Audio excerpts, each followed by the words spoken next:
नमस्कार। शोमरतुड़ी एनालिसिस में आपका स्वागत है।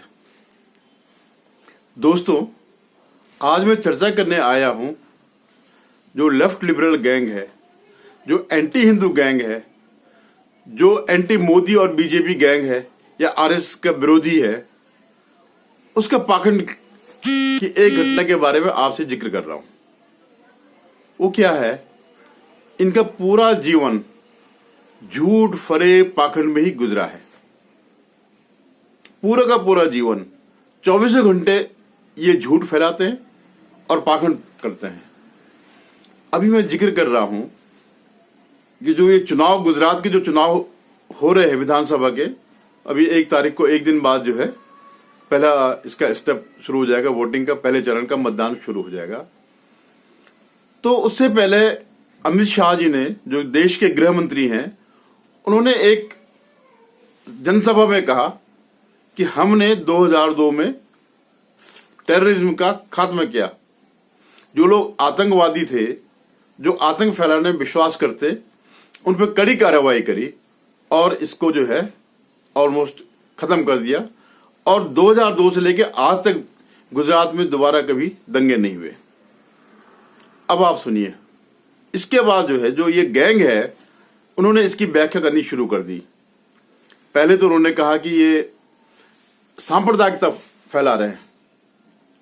भाई, सांप्रदायिकता का इसमें क्या संबंध है?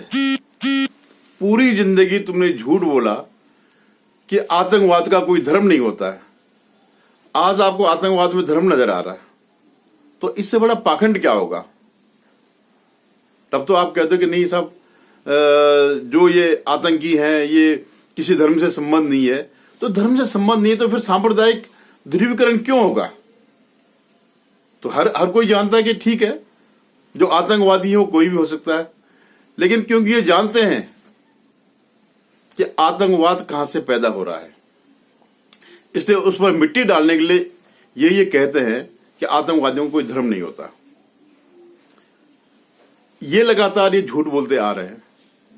भले ही ये इसके पैरेलल आरएसएस को आतंकवादी संगठन कहते हैं, यहां भले ही न कहे, यहां भी कहते हैं, लेकिन विदेशों में ज्यादा करके ये यही प्रचार करते हैं।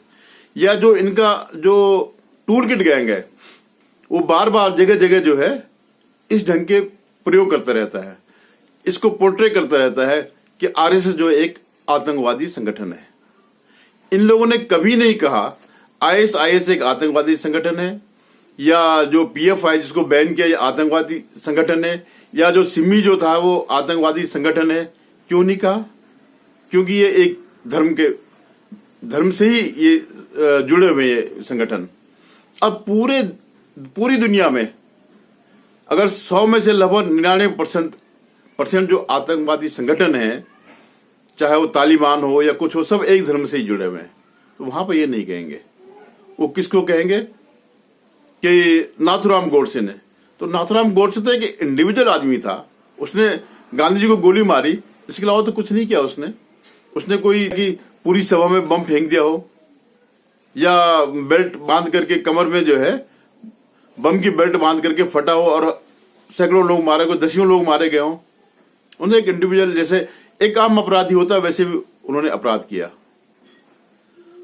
तो उसको ये जोड़ते हैं सावरकर से, हिंदू महासभा से, या इधर उधर करके। और जो ये लोग खुद, इनकी सरकार ने 1984 के जो प्रायोजित दंगे थे, जो सिखों के खिलाफ किए थे, उस पर एक शब्द नहीं बोलते हैं। उस पर इन्होंने कभी नहीं कहा कि ये कांग्रेस एक आतंकवादी पार्टी है जिसने सिखों का नरसंहार किया, या जम्मू कश्मीर में जो हिंदुओं का नरसंहार हुआ, उन पर जो अत्याचार हुआ, उस पर एक शब्द नहीं बोलते। खैर, एनीवे, तो क्या था कि जब ये बात हुई तो पहले तो उन्होंने कहा कि वो ध्रुवीकरण कर रहे हैं। तो लोगों ने पूछा, भाई कैसे ध्रुवीकरण? भाई, उन्होंने आतंकवादियों के खिलाफ कहा, टेररिस्ट के खिलाफ कहा, और खाली गुजरात के ही नहीं कहा। मोदी जी ने तो बाटला हाउस के भी टेररिस्ट के बारे में कहा, 26/11 के जो मुंबई बम कांड था उसके बारे में भी कहा। तो आपने क्यों इसको जो है जोड़ दिया? अब ये कह रहे हैं साहब 2002 के जो गुजरात के दंगे हुए थे उसके लिए ये 2002 से लेकर के 2022 तक हमेशा मोदी जी को या उनकी सरकार को ही दोष देते रहे हैं कि ये इन्होंने ये करवाया, ये स्टेट स्पॉन्सर्ड दंगे थे। और वो इस समय अब वो कह रहे कि इस समय क्यों कर रहे?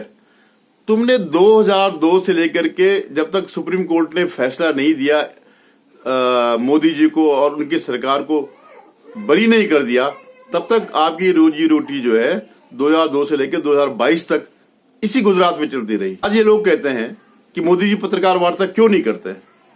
आप बताइए कि इस 20 साल के दौर में भारत के प्रधानमंत्री बनने से पहले तक, 2014 से पहले तक, जब भी एक पत्रकार इनसे पूछते, मोदी जी से पूछते, तो एक ही बात कहते कि आपने गुजरात में दंगा कराया।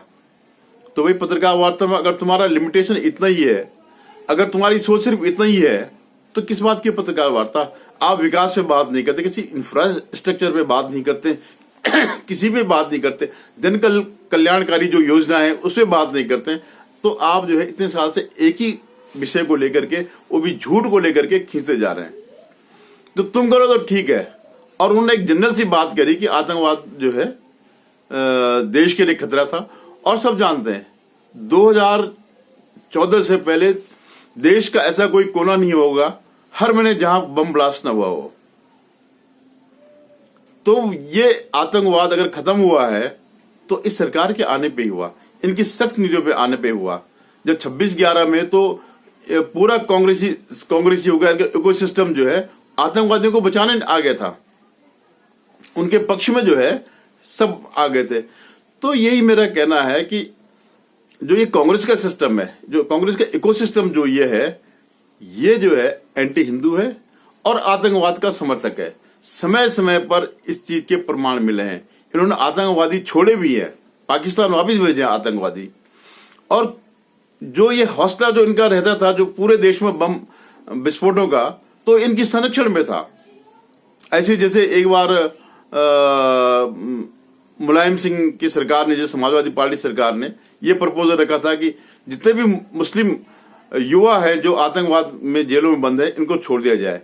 वो तो हाई कोर्ट के इंटरफेरेंस से जो है वो उनका आदेश अमान्य हो गया। तो जब तुम करो, तुम तो खुलेआम उनके साथ हो, और ये तो सिर्फ आतंकवाद की बात कर रहे हैं। तुमने 20 साल तक यही रोटियां काटी, इसी पे जो अपना पेट पाला, और उन्होंने सिर्फ इतना कहा कि हमने आतंकवाद खत्म किया। तो क्यों नहीं खत्म करना था? मैं देखता हूं वो अभी एनडीटीवी ने 3 ट्वीट किए, तीनों में डिफरेंट। पहले तो कहा कि हमने किया, बीजेपी ने किया, फिर बाद में कहा हमने राइटर्स जो है हमारी सरकार ने खत्म किया। लगातार 3, मतलब झूठ बोलने की जो इनकी प्रवृत्ति है, वो आदत पड़ गई ना, इनकी जो आदत पड़ गई है वो छूटे नहीं जा रही है। एनडीटीवी हो या पुण्य परसुन वाजपेयी के भी मैं वो देख रहा था, एक वीडियो देख रहा था, तो उसमें वो यही कह रहा था कि अब ध्रुवीकरण किया जा रहा है। भाई जब तुम कहते हो कि इनका कोई धर्म ही नहीं है आतंकवादी को, तो ध्रुवीकरण किस बात का? अभी मैं दूसरा बताता हूं। एक जो इंटरनेशनल फिल्म फेस्टिवल जो यहां पर हो रहा है, उसमें एक जूरी है, नादिब लेपिड, वो अध्यक्ष या जो भी रहा होगा। तो उसने कश्मीर फाइल्स को जो है, जो पिक्चर विवेक अग्निहोत्री ने बनाई थी, उसके बारे में कह दिया ये प्रोपेगेंडा है। और पूरा इकोसिस्टम इनका, पूरे कांग्रेस की जितने भी गुलाम हैं, जितने भी चमचे हैं, सारे के सारे इकट्ठे हो गए और ये फिर जो है उस फिल्म की निंदा करने लगे। एक एक व्यक्ति वो किसी न किसी रूप से कांग्रेस से जुड़ा हुआ है। तो मैं इसीलिए मैं हमेशा कहता हूं कि कांग्रेस जो है हमेशा हिंदू विरोधी रही है, एंटी हिंदू इसका स्टांस हमेशा रहा है। और आज से नहीं, भारत की आजादी के बाद जब सोमनाथ मंदिर का पुनर्निर्माण हो रहा था, तब जवाहरलाल नेहरू ने ही उसका विरोध किया था। और वहां से लेकर के राम मंदिर तक जो है, जो प्रक्रिया चलती हिंदुओं की, उसके विरोध में हमेशा कांग्रेस ही खड़े रहे। तो आज अगर वो कश्मीर फाइल पे अगर इतना एक विदेशी के कहने पर, मतलब ये था कि ये नेहरू के टाइम से लेकर के आज तक ये विदेशियों की ही बात मानते हैं, इनका स्वदेशियों से कोई फर्क नहीं पड़ता। इतने इतने करोड़ों लोगों ने ये फिल्म देखी तो उनको उन पे विश्वास नहीं है। एक विदेशी ने एक शब्द कह दिया, वो भी जो इनका सिस्टम है, इन्होंने पहले ये सब किया होगा, ऐसा नहीं मान सकता कि तो ये जो इनका टूल किट है बहुत तगड़ा है, तो उन्होंने पहले करा करके तो अब वो सब उसको पूजने लग गए। सबके लिए वो देवतुल्य हो गया, पितृतुल्य हो गया। वाह वाह क्या बात कही। अरे बेशर्मो, तुमने देखा नहीं कि वहां कितना नरसंहार हुआ, किस तरह लोगों को मारा गया, काटा गया, और तुम आज उस विदेशी के कहने को जो है उसको सर्टिफिकेट को सही मान रहे हो।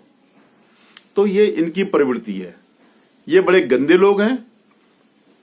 जितने भी ये इस जो आज इसमें कश्मीर फाइल में जो बोल रहे हैं, इनका एक एक का चरित्र, ये सब वही चरित्र है इनका, हिंदू विरोधी चरित्र है। चाहे इसमें हिंदू भी हो, उनका भी चरित्र वही है। क्या चरित्र है कि इनको कहीं से 2 टुकड़े मिल जाए, खाने को मिल जाए, जो उनका कुत्ता है पिद्दी, उसके जूठे बिस्कुट मिल जाए, बस ये इस पे ही संतुष्ट है। धन्यवाद। वीडियो देखा, इसे लाइक करें, शेयर करें और सब्सक्राइब करें। धन्यवाद।